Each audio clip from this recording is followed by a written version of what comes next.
Welcome back to Immigration and Jobs Talk Show by Hire IT People. I would like to thank you all for an amazing response for our last week's session on employment based green card process 1A, EB1A, extraordinary ability. And we've decided to bring back a complete series on employment based green card process from the basics with attorney Prashanth Dubey. My name is Dan Nandan. I'm the president and the moderator for this show. I'm the president of Hire IT People. We're an IT staffing company. If you're looking for a job placement and a visa sponsorship, please reach out to us at 833 H1B Visa. That's 833-412-8472 or support at hireitpeople.com. Without further delay, we'll try to bring in the attorney Prashanth Dubey onto the show to discuss the navigate the complexities of the employment-based green card process. Various topics. It's a lengthy topic, so we would be covering in about roughly 3 weeks. We will cover basic topics today and about prevailing wage determinations, the qualifying criteria for both EB2 and EB3. And next week, we'll jump into the perm process, recruitment process, advertising, etc., etc. Um, and then the third week, we will jump into the I-140 and the I-485 process. So stay tuned and subscribe to us on your favorite social platforms to get a notification. If you are watching this show on one of the social platforms, if you have a question, please comment. I will take the questions right in. If you're on the conference call bridge, press star 6 and follow the prompts to be placed in the conference call queue. Welcome back, Prashanth. Thank you, Dan. Good to be back. How you doing? Good. Thanks. And I wanted to, I just thanked to everyone, but then I wanted to thank you for the last week's amazing session. And, we've been having a lot of rewinds on platforms like TikTok, Instagram Reels, LinkedIn, YouTube. I think it's just the word is getting out there. And um, I think it's a little cold out here in Jersey. How is it in Virginia? It's starting to get chilly.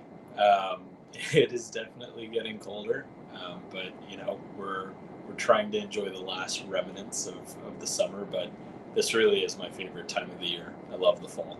We can't. This crisp weather is perfect. Well, before we jump into the topic, straight into the topic, we all know there are almost a 1.1 million backlog green card process, especially for Indian nationals. I mean, people who are born in India, not Indian nationals. So this is something I just wanted to add before, because we're doing from the scratch uh, for anyone newbies who have not initiated or even plan to get a green card sponsored by your employers or your future employers. So remember, it's the country of birth, irrespective of your nationality. So let's jump into the topic now. So, Prashant, can we talk a little bit about um, what is the what is an employment-based green card? Yes. So, as many of you know, there are various categories within immigration. They can be family based and they can be employment based. With an employment based green card, what your employer is saying is that once you achieve your green card, we are going to employ you. So, an employment based green card, and it starts with the prevailing wage determination, it goes on with the perm, and then finally the I 140 application. It's basically the employer saying we are sponsoring this individual for employment within the United States, and once they have their green card, we are actually going to employ them in that position or a similar position, right? You see a lot of software developers going on to be IT managers, that sort of thing. Um, And essentially, in its simplest terms, it is a promise of a future job.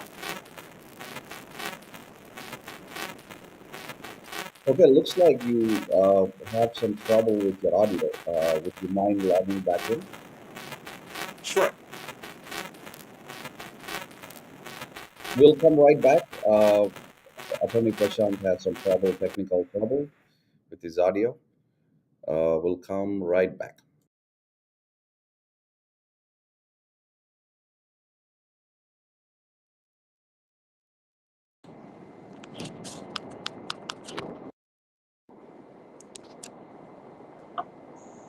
All right, welcome back. I think the problem is fixed. Yep. Okay, so can we because we had an audio difficulty here, can you explain once again for the newbies what is an employment-based green card Sure. and what is the difference between an employment-based green card and a family-based green card process? Yes, sure. So, as we mentioned briefly, right, there are various categories within which individuals can get sponsored for a green card. And so, there's the family based green card, which would be for spouses of US citizens, spouses of green card holders. It can be for parents and children of green card holders or brothers of green card holders and US citizens. And then you have your employment based green cards, right? And this is sponsored by your employer. So it starts with the prevailing wage determination. The second step is the PERM labor certification. And then the third step is the I-140 application. Now, in its simplest form, an employment-based green card is a petition and promise of a future job offer, where an employer is saying that once this individual that I've sponsored for this specific job under this specific salary, this specific skill set, once they obtain their green card, I am going to employ them. Okay. Now, we all know there are several categories, but we will be focusing. Last week, we focused on the first category, EB1, and then we have the EB2 and EB3. I guess EB4. If there's one existing or EB5. I'm not sure. But can we elaborate? Most of our viewers, listeners today, come from mostly IT background. So can you elaborate on the differences and the nuances of EB2 and the EB3 categories? Yeah, sure. And just to set up the question, right, it's different from an EB1, which we covered in last week's session. The EB1 is a self petition. You do not need an employer support, you do not need an employer to file a prevailing wage determination or a perm labor certification. You do not need them to sign off on the I-140 application. It is a self petition. So you can do that. You can develop an EB1 case on your own with the support of an attorney. Now, with the EB2 and the EB3, which is where a vast majority of individuals and IT professionals, especially from India and China, where they fall is within the EB2 and EB3 categories, and that's very important because both categories require an employer to sponsor you. So you need to have that discussion very early on with them as to what your immigration goals are, right? This EB2 and EB3 process is pretty lengthy. It can take about 12 to 14 months end to end from the prevailing wage determination to an I-140 approval. So it requires deliberate planning, having those conversations early with your employer, because again, keep in mind, your employer is the one that is going to petition you for either category. Now, the main difference between Uh, Prashant, I'm sorry to stop you there, but we still have a problem with your audio. oh, okay, all right, Uh, let there's a hissing noise because I need to. People can hear. I'm getting chat messages. Can you uh, can you test? Dan, how about now? No, there's still kind of a hissy noise which is just going in the back. Okay, So all right, let me try joining one more time. Hold on just a moment.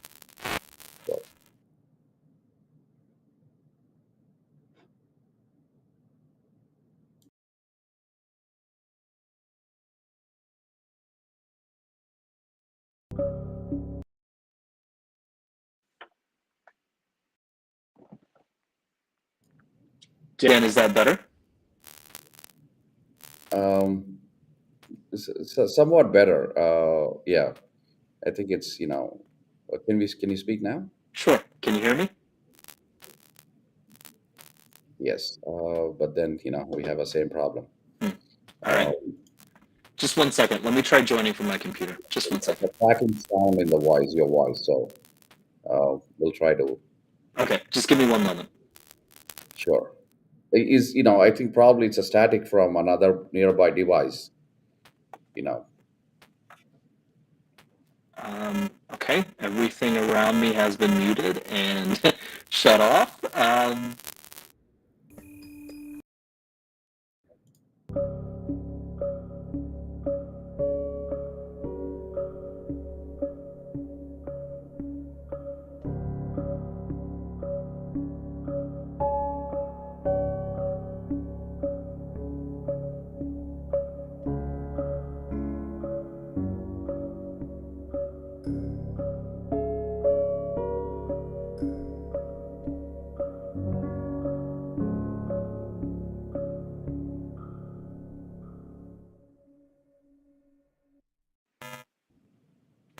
Welcome back, Prashant.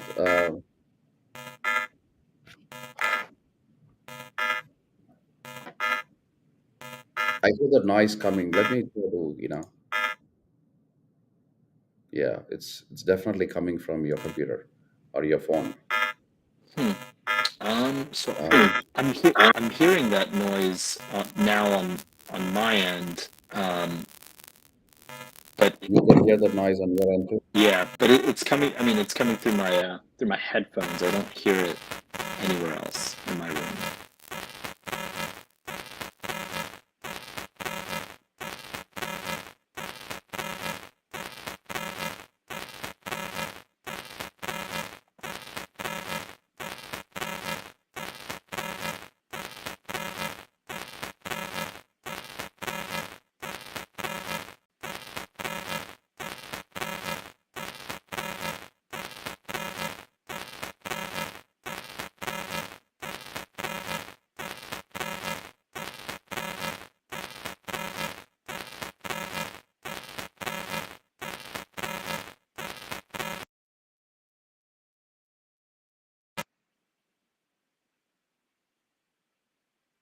By any chance, you joined from two devices?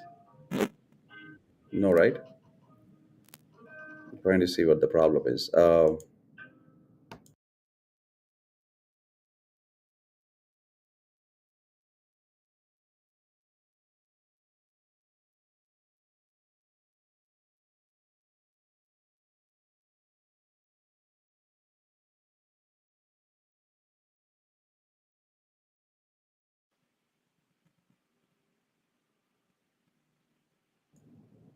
Welcome back, Prashant. Hey, Dan. Yeah, so we still have a cracking hissy noise, but then I think it should be okay. I'll probably reduce your volume a little bit. Let's continue with the discussion. Sure. Um,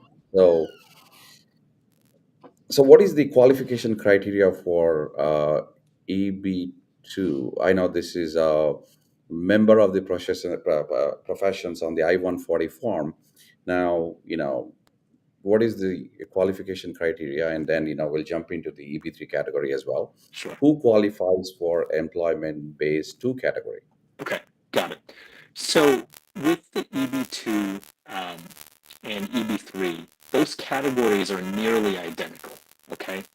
The main difference between both categories are its basic qualification requirements. And in terms of the EB2, what the government, what the Department of Labor, what USCIS is looking for is usually individuals with advanced degrees or the equivalent, right? An advanced degree can be a master's degree or higher, or it can be an individual that has a bachelor's degree with 5 or more years of work experience. Or it can also be individuals that have demonstrated an exceptional ability, whether it be in the sciences, technology, arts, or business. So the EB2 category tends to have that higher threshold just because it does at a minimum require a master's degree or more years of work experience or your ability to demonstrate that you truly do have an exceptional ability in the field that you're working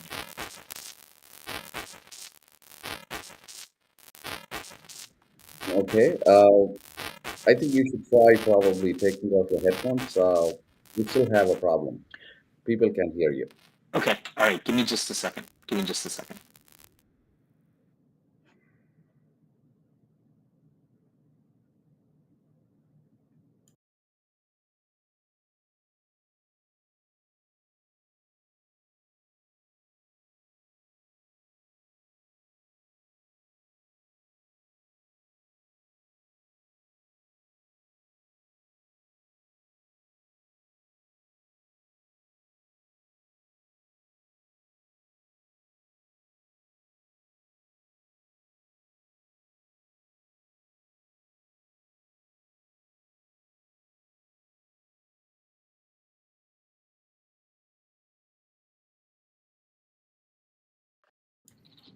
Welcome back. Can we do a test, please?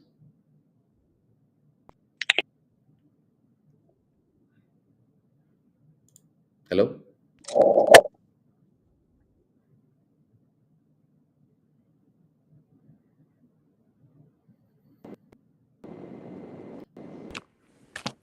Can you rotate your phone, please? You're flipped.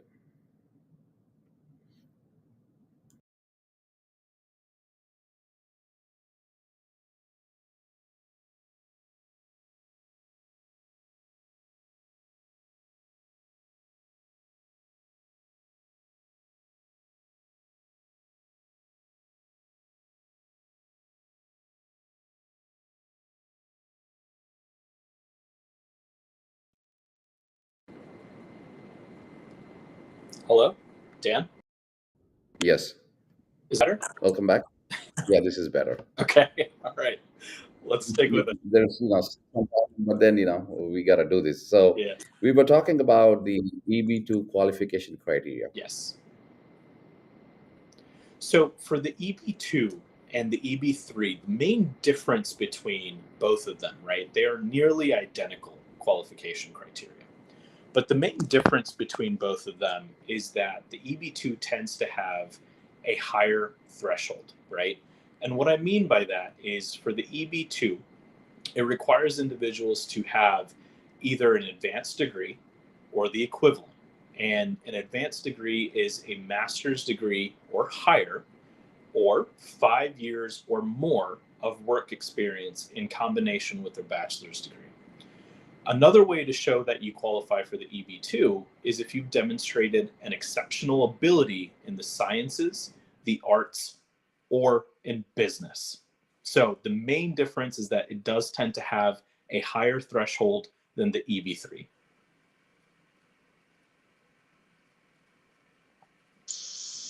I'm going to jump into a question from Pawan before we get into the, you answered EB2 and EB3, but this was, our subtopic today. I'm in the second year of H1B. What is the best time to start the process for filing my green card? As soon as possible. I would say, where I see a lot of individuals fall into traps is where they wait until, the last year of their H1B max out period. So they're in, the start of year 6 and they're just now starting to have that conversation with their employer about filing the prevailing wage determination, doing the perm process, doing the I-140 process. And again, keep in mind that does take 12 to 14 months. So, more likely than not, you are going to run out of time on your H1B before your perm or your I-140 is even approved. So, I say get started as soon as possible because it is a lengthy process. Okay, so yeah, the PWD is almost taking, it used to take about 45 days. Now it's taking almost 8 to 9 months, and then, followed by the, as an employer myself, we face this trouble. People would start in the sixth year, 10, 15 years ago, but then now with the given challenges and we will definitely come into the perm process next week. But then you need to plan way ahead. Second year is a great time. Don't wait until the fifth year. So let's jump into the a little, not off the topic, but then compared to when they should start, somewhere relevant. Can F1 students get a green card filed, and what are the pros and cons based on the immigrant intent? Like, they're supposed to be here and then return after completion of their course or the visa. So can you explain, if is there a possibility? As an employer, we have done it before. We have filed, people who didn't want to leave the country, but then we would definitely want to get the legalities, the regulations behind this process. Yes. So it's tricky for F1 students, right? And the reason is because of what you just alluded to, Dan, which is an F1 student, when you're issued a visa, being turned back to your country, you're going to go back to your home country after your school, after your is finished. And so the challenge becomes, how do you prove, let's say you travel and you have a pending, perm application or I-140 application, or you have an I-140 application that's been approved. How do you prove to the CBP officer that your intent is to one day return to your country when you've already gotten in line for the green card, right? And that's a very tricky conversation to have. But anyone can be sponsored through the EB2 or EB3 process, whether it be an F1 student, an H1, an L1. All of those individuals are eligible for sponsorship through the employment-based process.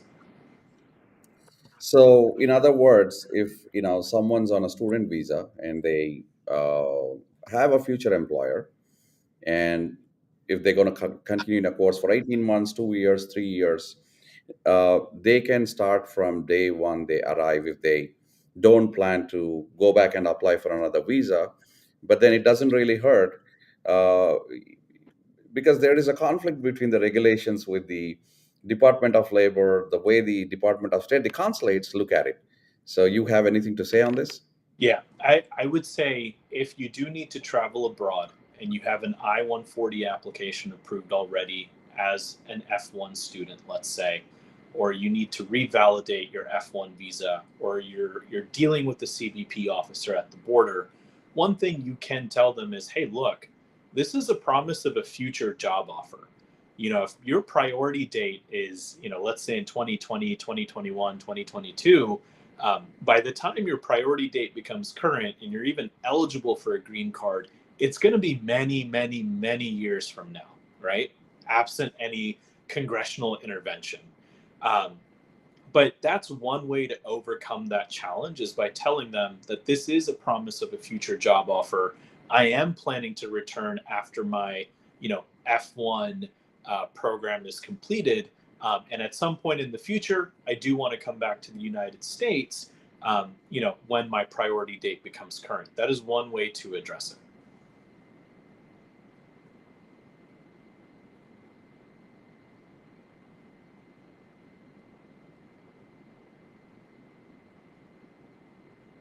We have a question here. Can F1 student apply for an I-20 extension? I think this was somewhat relevant to what we've been talking about. And extension and OPT after the 140 has been approved, and what are the implications of doing so? Yeah. So you can absolutely extend your program on F1, right? Keep in mind the I-140, once it's approved, all it does is it really just gets you in line for a green card. Um, and it is a promise of a future job offer, right? So you still need to maintain an underlying status, whether that's an H1B, an L1, or an F1. So it does not interfere with the fact that you want to go and work on CPT, or you want to go and go on OPT, or you want to get a STEM OPT extension, right? You can continue to maintain that while your I-140 application is still approved, and while you still have a priority date in hand.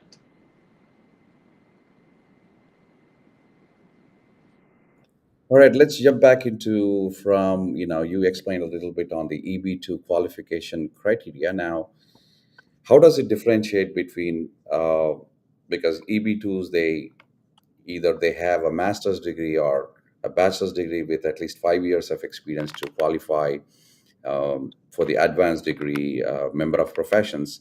Now, for the EB3, I do have a follow up question after this.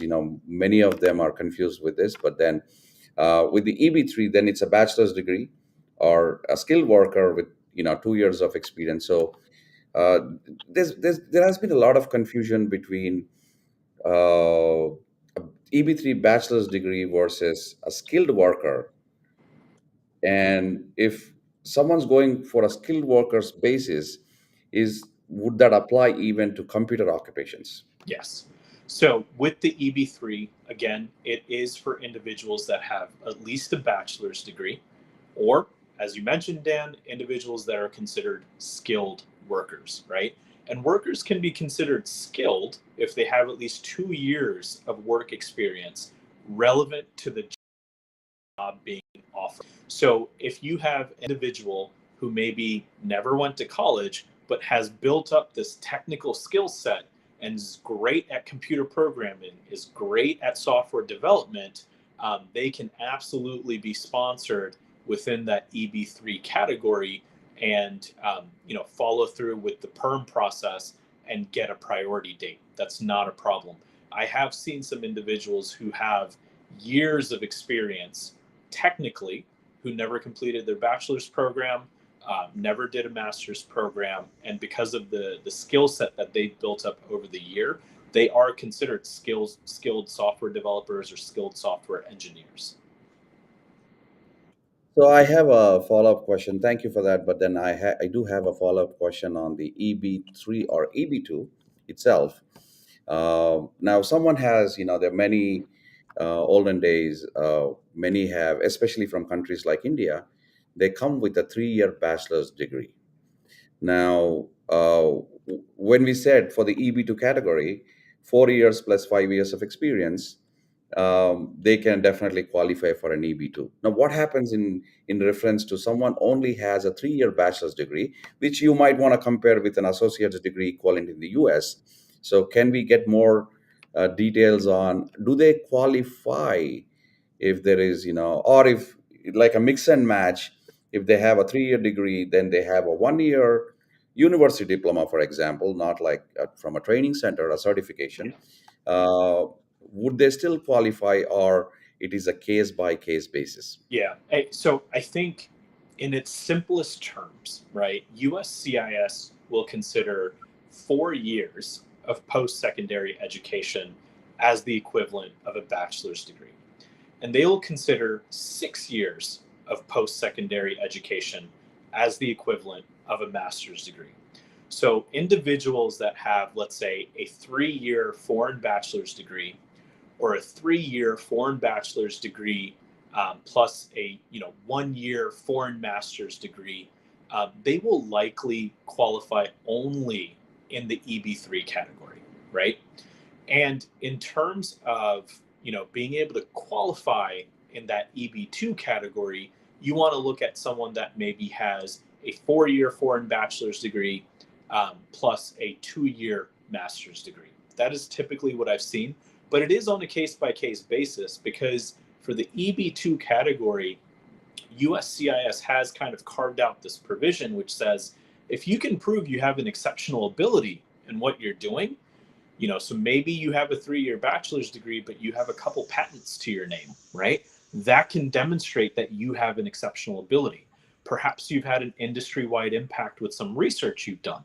That can also demonstrate that you have an exceptional ability. So there's it can get very nuanced depending on the individual profile. But what I would say is if it's just a 3 year foreign bachelor's degree, 3 years of study, this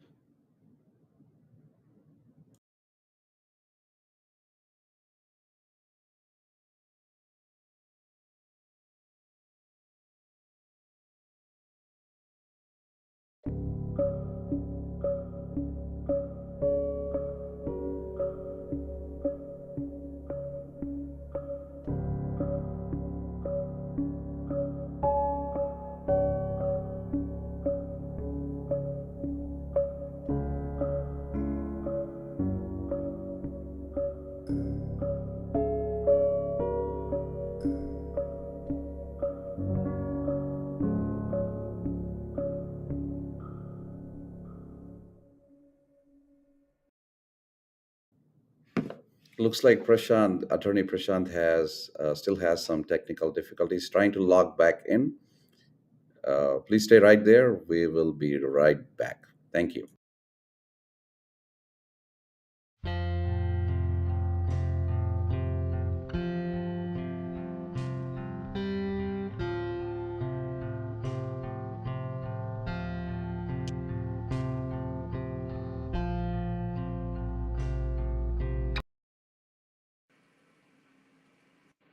Welcome back, Prashant.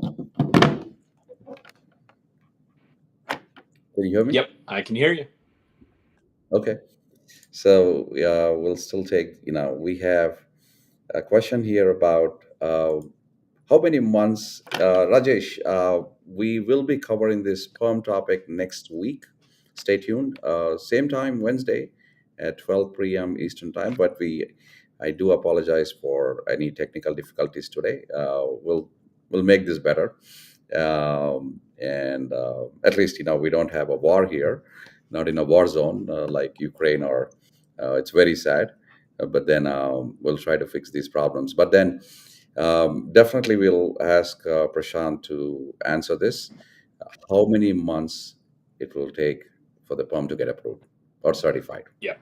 So this really starts with the prevailing wage determination, right? So when an employer approaches me and says, I'd like to file an employment based petition for one of my employees, what I first send them is a questionnaire. Okay, great. You're ready to file an employment based petition. You want to go through this process. Tell me what job they're going to be doing. Tell me what years of experience do they have. Tell me about their level of education. Employers typically take about a week or two to complete that questionnaire. From there, what happens is we file what's called a prevailing wage determination with the Department of Labor. And what the prevailing wage determination consists of is a description of the job responsibilities that that employee will be conducting here in the US. It consists of the level of education that individual has, and what are the employer's job requirements for that specific occupation. And basically, Department of Labor will take about 4 to 6 months, sometimes longer, in order to issue that prevailing wage determination. They tell us, based on the information you have provided about this occupation and this individual, at a minimum, this is the wage level that you must offer them.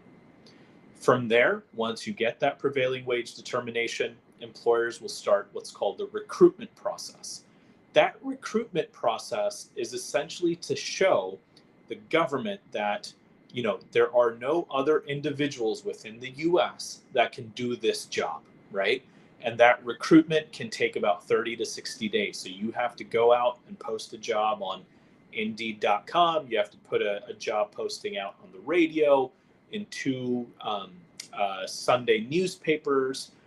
You have to post the job on the state workforce agency's website for at least 30 days. So there's a very specific process that takes about 60 days when it comes to recruitment. After recruitment is completed and you have interviewed everyone that might have applied for that position or for that job, you then submit the PERM application, which is the ETA 9089. Once the PERM labor certification is actually submitted, from there, it can take another 8 months to 12 months to actually get the PERM approval back. So at a minimum, for just getting your PERM approved, you could be looking at about a year to 14 months. The I-140 process, that can be done in premium processing, right? So you can get that decision back within a couple of weeks. That one's actually pretty fast. But getting the PERM approval, that can take about 12 to 14 months. Okay, thank you. So let's jump back into the experience requirements for beneficiaries or aspirants, green card, permanent residence aspirants. Now, one commonly asked question here, um, if an employer's job, the perm, the future employment, the green card job, does not require any experience at all, it's based something like an entry level based just on their fundamental, qualifications. If someone has a computer science, information technology, a master science degree, or a bachelor's degree, can they still file a green card without any experience based on the employer's job duties or the job posting notice of posting? And the follow up here is I have seen personally RFEs where the Department of Labor has approved the perm, but then the USCIS at the time of I-140, they bumped back with an RFE. Why there is no experience listed, or does the beneficiary has have any experience at all? Sure. Can you throw some light on this? Yeah. Yeah. So I think this situation can actually pose a problem in two different stages of this process, right? One, at the perm stage, because when an employer requires a degree but no work experience, the Department of Labor is going to look at that and say, hey, I think we need to audit this application, right? So that is one very big audit trigger that employers need to be very wary of, and employees who are a part of this process need to be very careful about too. So if your employer is only requiring a minimum of a bachelor's degree or a minimum of a master's degree, but no work experience, that is one of the audit triggers that we see time and time again. Now, the second place where, Dan, to your point, where this can pose a problem is at the I-140 stage, where they're going to say, okay, you don't require any work experience, but you're saying that this individual needs to do X, Y, and Z set of responsibilities under this job. Can you tell us where did they learn how to do this? And that's where, if the person doesn't have work experience, you need to talk through their education, right? The courses that they've taken, the internships that they've done, the practicums that they've completed, where they've actually gained these specific skills. Or if they do have some work experience, you can try to get employment verification letters which state that in the past, this individual worked at XYZ company, and as a result of that work, this is how they've gained the experience. I have seen those RFEs, and we typically speak to it through the individual's curriculum, their education curriculum, or any past work experience that we can tie to the job responsibilities that are on the perm application and the I-140 application. Excellent. It looks like this whole process for people who are out there, it looks pretty complicated with this multi approach into the green card. Now, I would, we were talking about this last session as well. I would definitely reach out to attorneys like Prashanth Dubey and seek immigration help. So, what I say, let them do the dirty work, right? So, let the attorneys handle the dirty work. You stay in peace, get your green card without any headaches, no audits, no request for evidences, no scary sleepless nights when you. I have seen a lot of people, including myself. I'm an immigrant too, and I've had an RFE on my green card. I didn't sleep for almost 10 days because I was worried that what's going to happen because it's 20-page RFE. So everyone's got this problem. So I strongly suggest that you seek out help from professionals like licensed professionals like Prashant Dubey. You can reach him at info@dubeylawoffice.com. So I see a lot of comments coming in. Please keep posting those comments. We will try to take as many comments as possible. I see that there are some irrelevant, out of topic questions here, but we would still, as the attorney, I'm going to flash one of them. If you don't mind, it's a little off the hook for the topic today, but then I'd like to definitely ensure people are covered.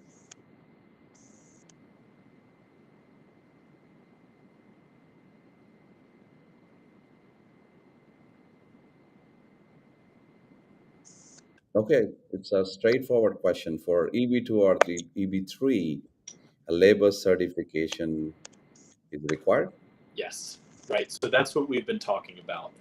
When it comes to the EB2 and EB3, you do need a perm labor certification. So you need an employer to first fill out or their employer's attorney to fill out the prevailing wage determination. Once that gets approved, you then also need the perm labor certification for the EB2 and EB3 categories in order to then get sponsored in the I-140. Now, probably a topic for a different session, there is the EB2 national interest waiver that does not require a perm labor certification, right? So for the EB2 national interest waiver, if you can show that it is in the interest of the United States to waive your perm labor certification because of the skill set you have, because of the job that you do. So for example, I see a lot of physicians that take advantage of the EB2 NIW. That does not require a perm labor certification, but generally the EB2 and EB3 categories will require the PWD, it will require the perm, and then finally the I-140 application.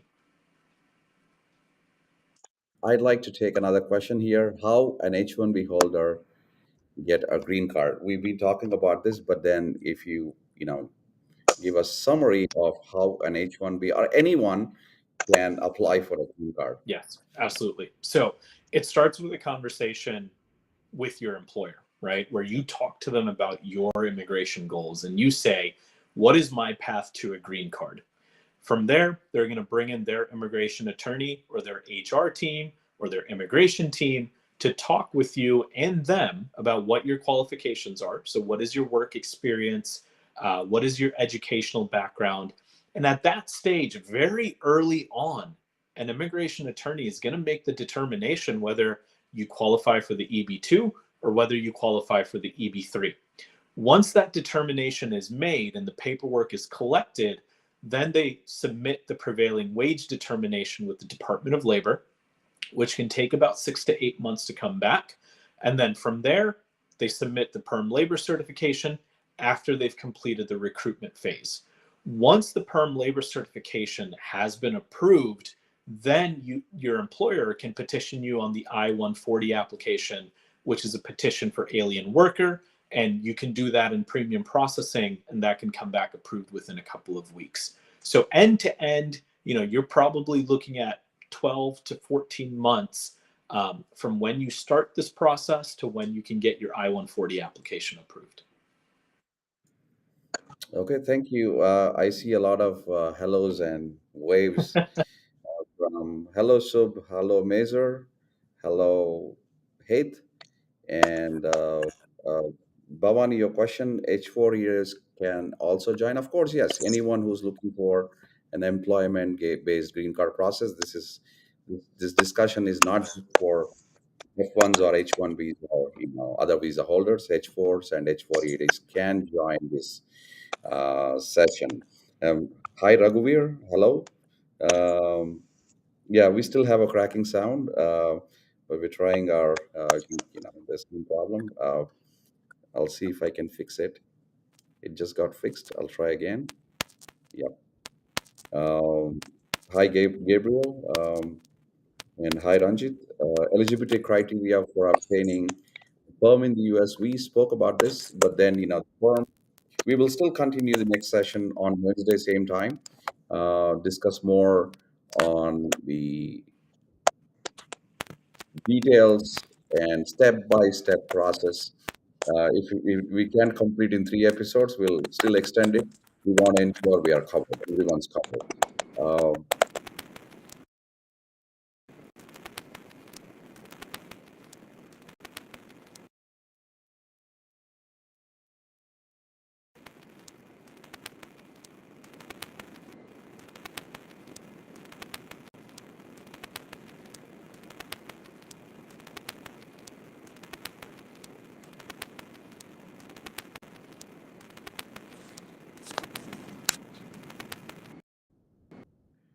Welcome back, Prashant.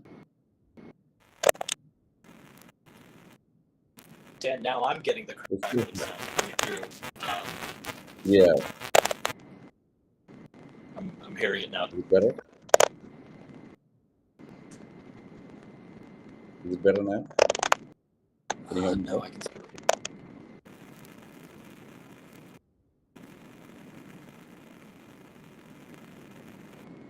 Sorry, folks.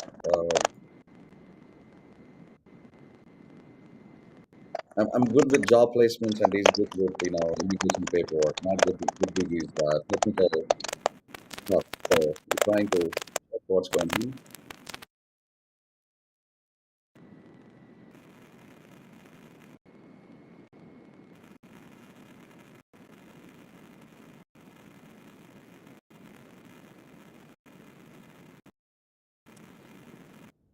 Okay, now we have another question for I-140s. Is it okay not to take the premium process?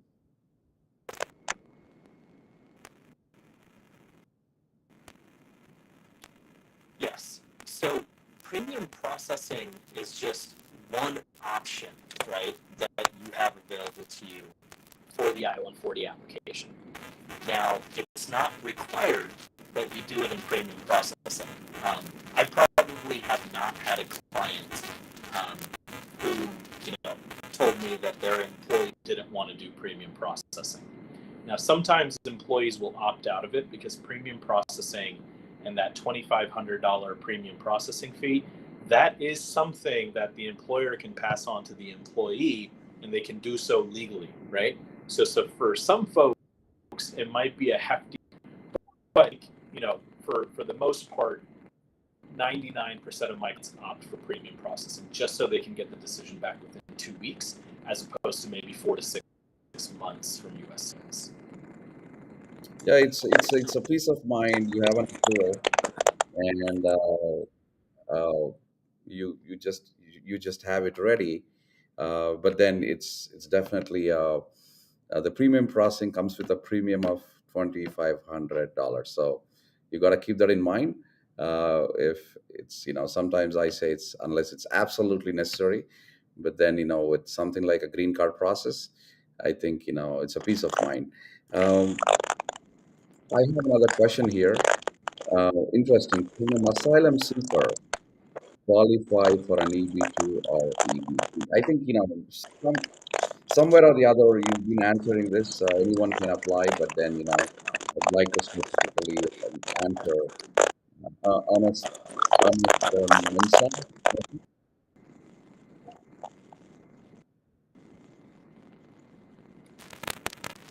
Yes. So even an individual looking or seeking asylum can qualify for the EB2 or EB3, but just keep in mind you do need an employer sponsor, right?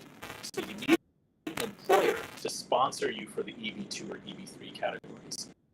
but there's nothing that says, somebody that's seeking asylum cannot, in parallel, Also have an employment-based petition in the EB2 or EB3 category.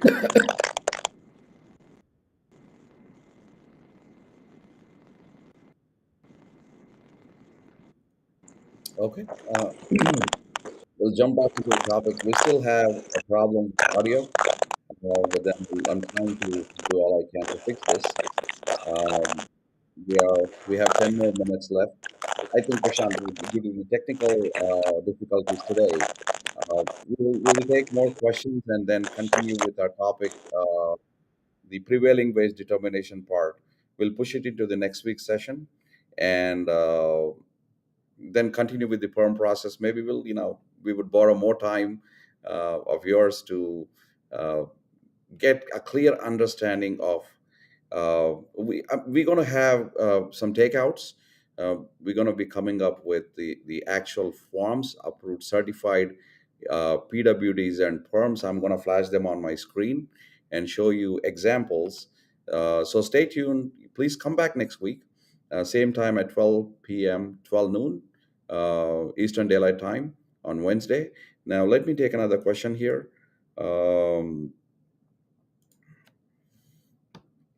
Can an F1 visa holder apply for an EB3 under EB3 category based on their work experience, and how does it compare to the EB2 category? I think somewhat you have explained this. If you can answer this question.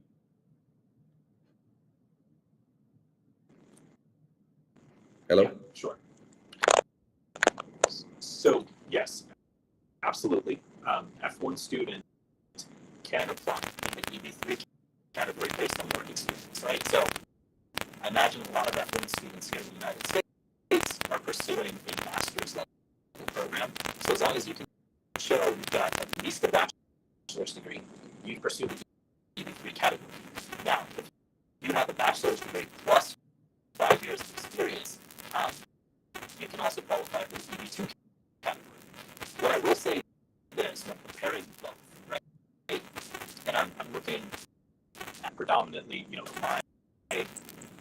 client, client list or set of clients that tend to be South Asian or East Asian. The EB3 category tends to lag behind the EB2 category, right? And the reason is pretty simple. EB2 has a higher threshold, so there's fewer and fewer people that qualify. So what I noticed in the visa bulletins is EB2 will move along a little bit faster than EB3, not by a lot. Right now, if you look at the November 2023 bulletin, it's only moving faster than India and China by about 3 months, right? So it's not a significant difference, but I will call that out that, in terms of the priority dates progressing faster, they tend to progress faster in that EB2, or sorry, that EB2 category compared to the EB3 category. Thank you, Prashant. I think it looks like we still have a problem, but then we are anyway running out of time. Uh, we will definitely cover these topics once again. Do a rewind next Wednesday.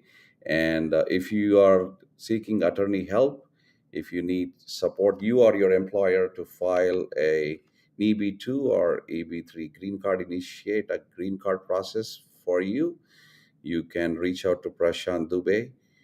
His email is info@dubey, Dubey, lawoffice.com, or you can visit them at dubeylawoffice.com. If you are looking for an employer and if you're looking for a project placement, you can reach out to us by calling 833-412-8472 or 833-H1B visa. Once again, thank you, Prashant, for being on our show. Please come back next week, Wednesday, same time. And for updates, you can follow us one of your favorite social platforms on YouTube, LinkedIn, Facebook, Instagram, and TikTok. Thank you, and have a good day.